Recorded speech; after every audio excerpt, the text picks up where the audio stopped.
आदरणीय श्रोताओं, ये भजन जो है ईश्वर के विषय में है। इस भजन को सुनकर के आपके लिए पता चल जाएगा कि ईश्वर क्या क्या है और क्या नहीं है। ये इस भजन के माध्यम से बताया है। नजरों से देख प्यारे, वह क्या दिखा रहा है। नजरों से देख प्यारे, वह क्या दिखा रहा है। सब चीज सब जगह में ईश्वर समा रहा है। सब चीज सब जगह में ईश्वर समा रहा है। सभी चीज़ों में, सभी जगह में ईश्वर समा रहा है। प्रभु ने जभी विचारा, जग में हुआ पसारा। प्रभु ने जभी विचारा, जग का हुआ पसारा। 14 भुवन नियारा, मन से बना रहा है। 14 भुवन नियारा, मन से बना रहा है। नजरों से देख प्यारे, वह क्या दिखा रहा है। ओ नजरों से देख प्यारे, वह क्या दिखा रहा है। कहीं नर बना है नारी, कहीं देव दैत्य भारी। कहीं नर बना है नारी, कहीं देव दैत्य भारी। पशु पक्षी रूप धारी, बन बन के आ रहा है।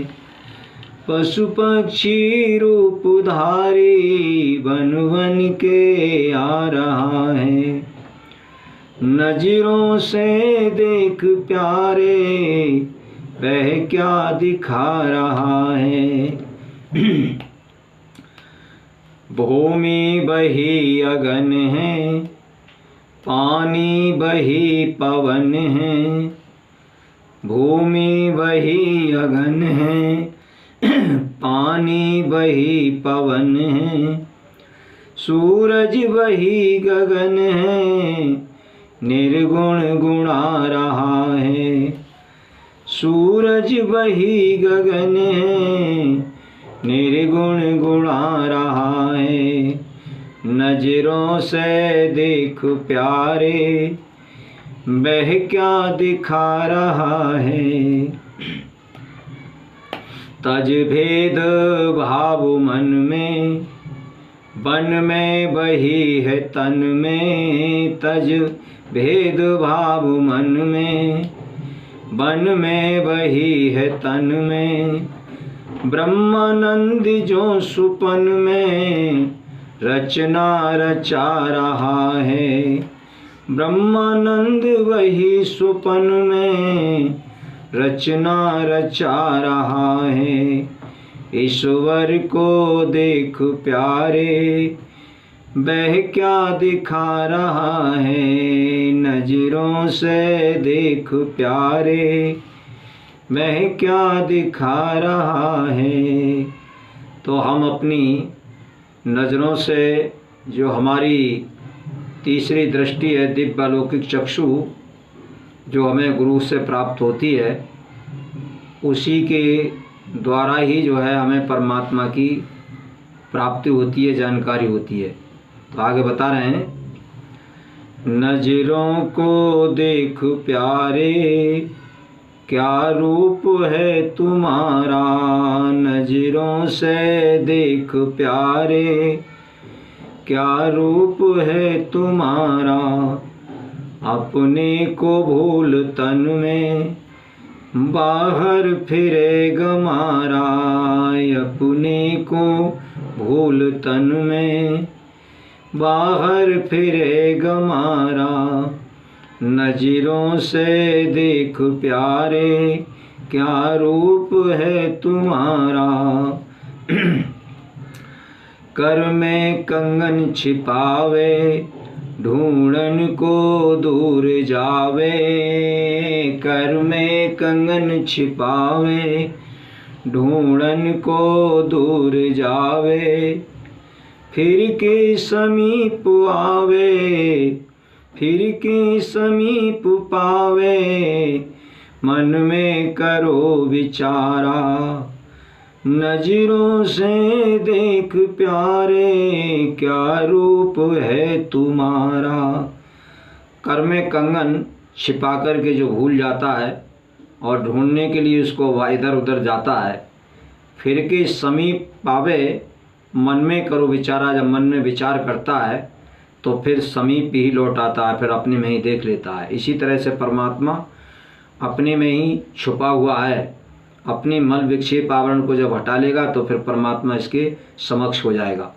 आगे बता रहे हैं, मृग नाभि में सुगंधी, सूंघे वो घास गंधी। मृग नाभि में सुगंधी, सूंघे वो घास गंधी। दुनिया है दुनिया सभी है अंधी, समझे नहीं सारा। दुनिया सभी है अंधी, समझे नहीं सारा। नजरों से देख प्यारे, क्या रूप है तुम्हारा। जिम दूध के मथन से, मिलता है घी जतन से। प्रेमियों, जैसे दूध के मथने से और घी जो है निकल आता है, उसी तरह से ही जो है परमात्मा ध्यान की लगन से हमें प्राप्त हो जाता है। इस पर एक दृष्टांत देते हैं कि एक समय की बात है, कालिदास जी से राजा ने पूछा था कि परमात्मा क्या करता है, क्या खाता है और कहाँ रहता है, किस तरह से मिलेगा। तो कालिदास जी चक्कर काट जाते हैं और कालिदास पर धारा भी जो है सख्त लगा दी गई कि भाई अगर इस हमारे प्रश्नों का उत्तर नहीं दिया गया तो तुम्हारे वजीर पद से तुमको हटा दिया जाएगा और जन बच्चे से तुमको फांसी लगा दी जाएगी। तो कालिदास जी बेचारे जो है घबरा करके और अपने प्राण देने के लिए जा रहे थे। जब वो पहाड़ों पर पहुँचे तो उनको एक घास के घसेरे के रूप में परमात्मा ने उनको दर्शन दिए और कहा, कालिदास आप कहाँ जा रहे हैं। कालिदास ने कहा कि मैं अपनी आत्महत्या करने के लिए जा रहा हूँ। बोले क्यों? कि राजा ने 3 प्रश्न मुझसे ऐसे पूछे हैं जिनका मेरे पास उत्तर नहीं है, और ये कहा कि अगर प्रश्नों का उत्तर नहीं दिया गया तो वजीर पद से हटा दिए जाओगे और जन बच्चा से फांसी लगवा दी जाएगी। इसलिए मैं जो है अपनी आत्महत्या करने के लिए जा रहा हूँ, क्योंकि मेरे पास प्रश्न का उत्तर नहीं है। घसेरा बोला कि कालिदास आप घबराएं नहीं, आपके प्रश्नों का उत्तर मैं दूंगा, और ये राजा से कह देना क्योंकि मेरा भेद मत बताना। आपसे अगर पूछे राजा तो कह देना कि ये मेरा नौकर है, मेरे यहाँ घास खोदता है। तो कालिदास जो है नौकर को लेकर के उसे और चले आए, राज दरबार में आए। राजा ने कहा, बोले आप इतने समय तक कहाँ तक रहे, कहाँ रहे थे आप। तो राजा ने जो है कालिदास ने कहा, बोले भगवान एक हमारा नौकर जो है कहीं चला गया था जो आपके प्रश्नों का उत्तर देता, मैं उसे बुलाने के लिए गया था। तो राजा ने कहा कि हमारे ऐसे प्रश्नों का उत्तर आपका नौकर देगा। बोले हाँ। तो बोले बुलाइए सामने के लिए। नौकर को सामने बुलाया। राजा से कहा नौकर ने कि भाई बताइए आपके प्रश्न क्या हैं। राजा बोला कि पहला प्रश्न हमारा यह है कि परमात्मा क्या करता है, और दूसरा प्रश्न है कहाँ रहता है, कैसे मिलता है। तब तो नौकर ने कहा, बोले भगवान आप जो है गुरु बनकर के पूछ रहे हैं या शिष्य बनकर के। तो राजा कहता है कि मैं आपसे इस समय तो शिष्य बनकर के पूछ रहा हूँ। तो नौकर ने कहा, बोले तुम्हारे यहाँ की यही रीति है, जो आपके प्रश्नों का उत्तर देने वाला गुरु वो नीचे खड़ा हो और जो शिष्य ऊपर गद्दी पर बैठा हो। इतनी सुनकर के राजा नीचे आ गया, और राजा जब नीचे आ गया और उस घसेरे के लिए ऊपर बिठा दिया गया, तब घसेरे ने कहा कि बताइए आपका क्या प्रश्न है। बोले परमात्मा क्या करता है। तब घसेरे ने उत्तर दिया कि परमात्मा यही करता है कि देखिए अभी आप राजा थे और आप नीचे रंग के रूप में खड़े हैं और मैं घसेरा था, मैं राजा के रूप में हूँ इस समय में। तो वो रंग को राजा बना देता है और राजा को रंग बना देता है। ये परमात्मा का काम है। दूसरा प्रश्न था, परमात्मा कहाँ रहता है। तो कालिदास ने एक लोटे में दूध मंगाया और उसमें चीनी डलवाई, चीनी घोर दी, तो उसको चलाने लगे। राजा पूछने लगा, बोले इसमें क्या देख रहे हो।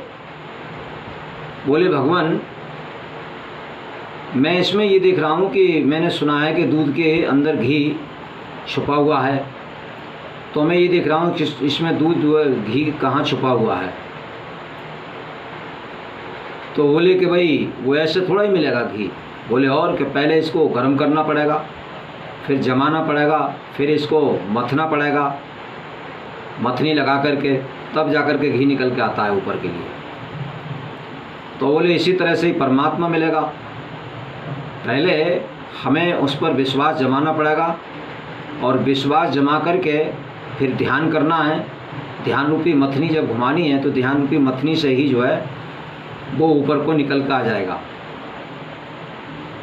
जैसे कि लौनी जो है दूध दही में मट्ठे में से जो है निकल के आ जाती है, उसी तरह से वो परमात्मा जो अति सूक्ष्म है वो हमारे ध्यान में फिर प्रत्यक्ष हो जाता है। तीसरा प्रश्न यह है कि परमात्मा कहाँ रहता है, यानी कैसे मिलता है। तब एक माला मंगाई और माला 100 दानों की थी। पहले राजा से गिनती कराई, बोले कितने हैं। वो राजा बोला 100 हैं। बोले अब घटाने शुरू करो, क्या बच्चा। बोले 0। बोले जहाँ कुछ नहीं है वहीं परमात्मा है, जहाँ कुछ है वहाँ संसार है। जब कुछ नहीं रहता है, दिमाग हमारा जब मन बिल्कुल साफ हो जाता है, सारी इच्छाओं की निवृत्ति हो जाती है, सब इच्छाओं से जब शून्य हो जाता है हमारा मन, तब परमात्मा प्रत्यक्ष हो जाता है।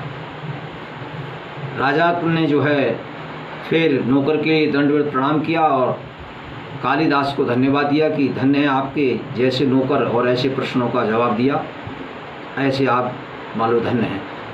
तो इसलिए प्रेमियों के उस परमात्मा को हम ढूंढना चाहते हैं, तो ऐसी भजन के माध्यम से इशारा दिया गया है।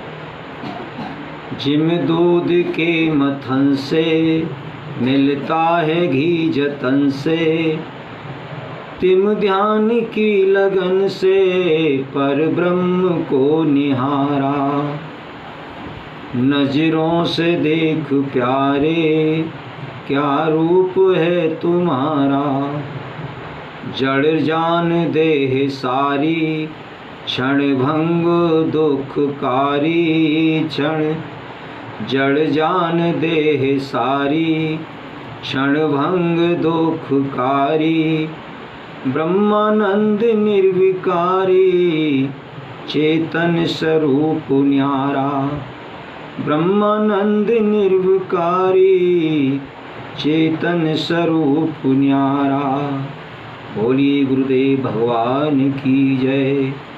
बोल सच्चिदानंद घन भगवान की जय। भक्तिराम महाराज की जय। अपने माता पिता गुरुदेव की जय। ये नीचे